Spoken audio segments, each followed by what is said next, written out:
let's keep this stuff idiot-proof in employment law terms.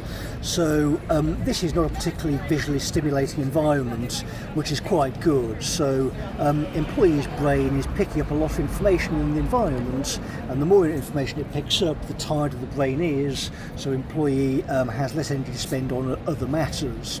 But it goes a bit beyond there. So because employees thinking about things in this kind of details involuntarily, they're going to be really good at picking up corruption. So all the shit around here, brain is picking up and it's thinking, oh, there's a leaf, there's this bit of shit here. And this is mental energy that could be spent on, catching criminals in Birmingham. A reasonable adaptation, therefore, under the Equality Act for an employer is staff. Right?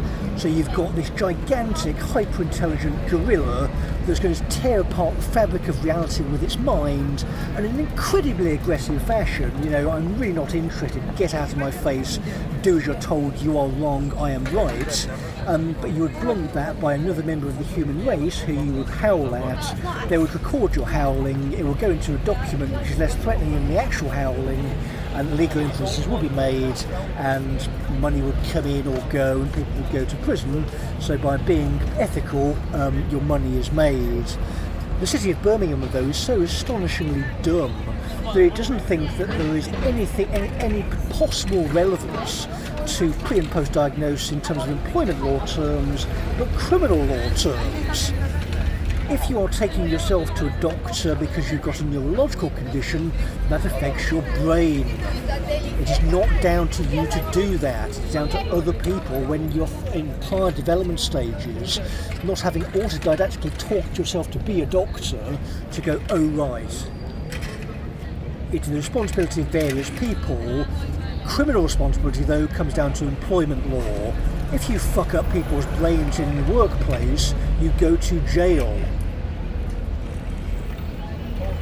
So at some point in the clinical literature, ignorance stopped being a defence. So there was no more, I don't know, it's probably hard for me to understand.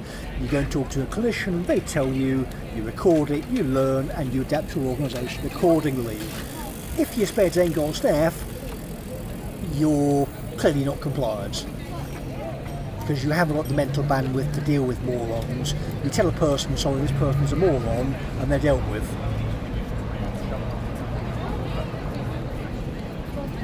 The problem we had in Birmingham is because of the building layouts, it was oversight for the predators if they wanted it, or of course a farm if they wanted to attack.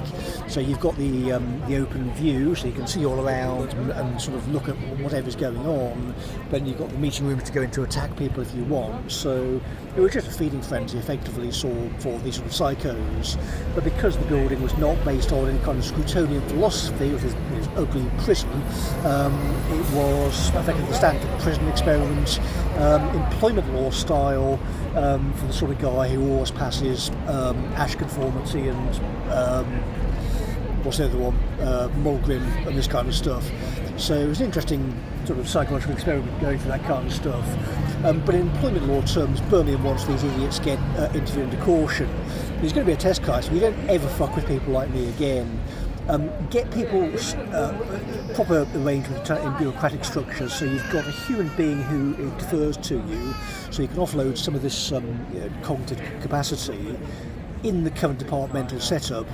If you're deferring to an old sort of near retiree, that is not acceptable. You want someone who you can tell, record state of text Y, Z, and she'll record it at great length over several hours. But given the complexity of the matters you're dealing with, you've got to have an appropriate direct line, you know how it's going to. And they've got themselves into a position where it's clearly going to people like Southall and Fern. You prove that these two are incompetent crooks, you then by definition need it to go through a legal process. But because they thought they could just carry on, you're in this obviously ridiculous situation. But as soon as West Midlands police show up, it just shows the level of corruption in the local authority.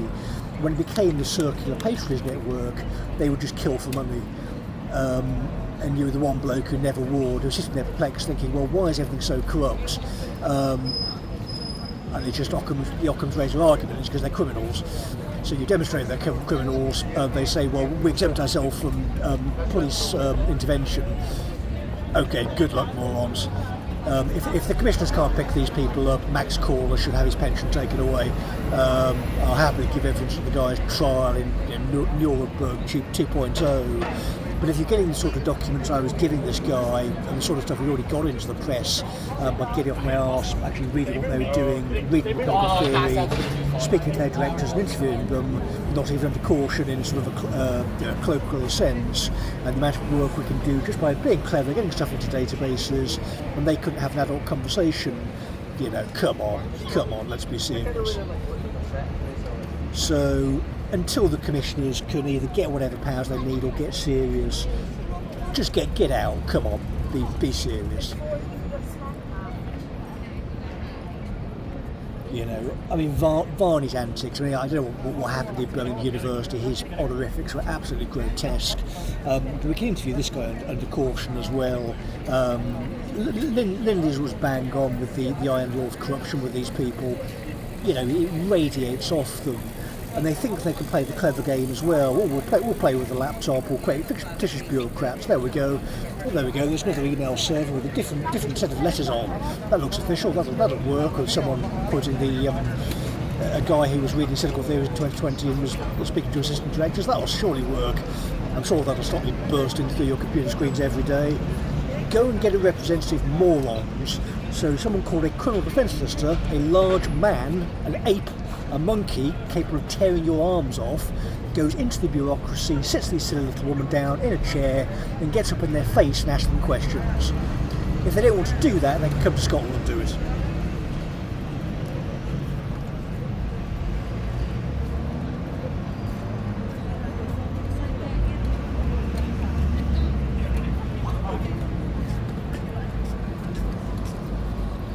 There are some trades where it's quite a bad idea to mess people around. So you have these tradesmen where they put up a wall, someone doesn't pay them, and they knock it down with a bulldozer. Well, if you're in compliance, it's not that I want to tear your throat out.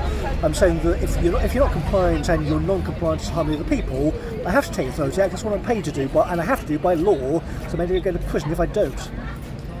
So when you try to report things under the serious misconduct policy and the head of a court service is fucking about saying, oh no, it's not down to our policy to go against solicitors, I don't give a shit what your policy says, dickhead. Go into a solicitor's office, walk in, do your job or resign. Next person, do your job or resign.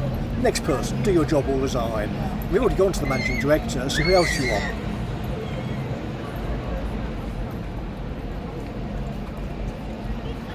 John Cotton's the political appointee, but he's gone. So who else you got?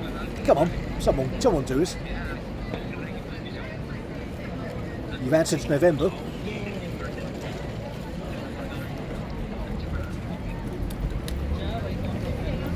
So if you cut down the visual simulation, you can cut out all the shit. The visual pattern just bothers you less. The cognitive load can go into other matters, makes you more assertive, makes you effective. Brain is tuned up. Speak to people who aren't imbeciles, engage in other kind of doctor-led treatments for a nominal sum of money every month, obtain a medical prescription for doctor-prescribed medication, and just tear the arse out of these people. If you're in a compliance team, just put stuff in writing. If they don't reply, just rip them apart with your mind. It'll go to court eventually. They can play the recordings back, and whoever's adjudicating can laugh or cry or whatever they want to do.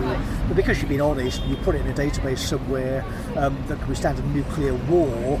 I mean, Amazon's web servers, you could nuke the things. Of course, because they're cross-continental, there's redundancy. So you can't take the data out. They'd be there forever. They've got a witness statement they can't run from. So if they're liars, and their lies are sending them to prison, where are they going to hide? Where are they going to hide? When you're saying you live in the panopticon, again, what they haven't worked out is the cameras are the prison. If the cameras are linked to police, and the police are linked to the criminal justice system, then they go to prison. So are the legal inferences correct? Yes they are, quite clearly, which is why they're hiding. So if you can navigate the law, you can do stuff like this. So any fines or whatever the Information Commissioner's Office will want to level at the end of the process will clearly be irrelevant, because you clearly have legal protections when you're reporting the evergreening of a British polis.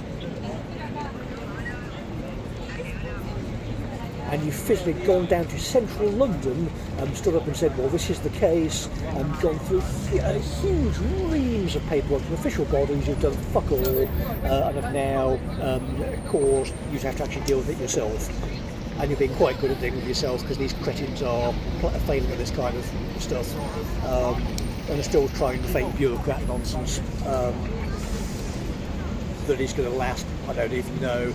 As soon as an adult slaps it out of her hand and says, no, Deb, don't be an idiot. I don't think you want to go to prison or be beheaded, thanks. So if you're educated and you think about history, you think about sort of the roots into the soil of this place, and the history of the Celts coming out of the mist, and you realise actually we can do what we like. If you want to have a fight which involves the sort of postmodernist tools they've been using to manage my colleagues, steal their money, lock them out of meetings, commit various crimes, mess them about, chase them out of the city, then we'll use the weapon right back. Because I'm pretty sure the weapon, when that construction over Edinburgh Castle is torn down, is going to be linked to the British Army. And specifically the British Air Force, which is apparently being venerated, as it should be, in August. So they've had various clocks. I mean, getting involved in the political process was one we gave them, getting down to London last time was another. We did make the case in a witness statement, unless they were going to sort of shoot me out of the air, I wasn't going to go anywhere. So what precisely do these idiots think they're going to do? We're not particularly interested in whatever they could pay me. We're not actually interested in money at this point. Monies are totally irrelevant. We want the criminals to be jailed, or worse. So if policing at the time of recording is still in the hands of Deborah Agentieri, I'm not sitting here with the police officer, so I believe that's probably the case, and the City of Birmingham, since there's no response to the Daily Missive, presumably by omission, confirms that's the case, since British law and a duty of candour in terms of witness statements would confirm that's the case. And of course the spooks would confirm that's the case, because a while ago we were sitting with the horse's head around where the spooks go, the Defence Secretary, so I take it Ben Wallace would confirm that as well if he's still in his position with Burnham's reshuffle. So there's a statement you can make as well.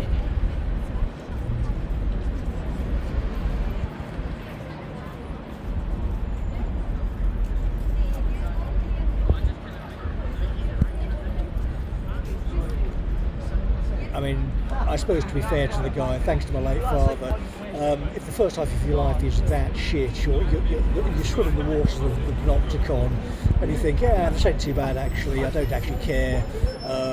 I'm pretty sure that actually I can just behead people with the sound of my voice at this point, which is why they're silent.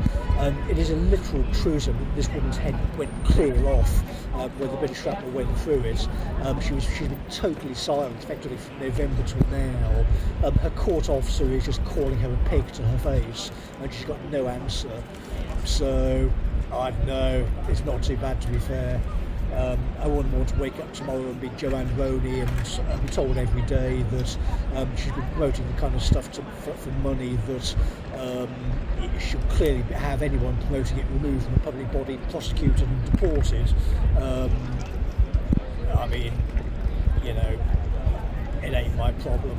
So the Stoics kind of get it right. I mean, this is why in philosophical terms Spengler got it wrong. He covers philosophy, of course, in the first 60 pages and said, well, this is a waste of time, it's never solving our problems.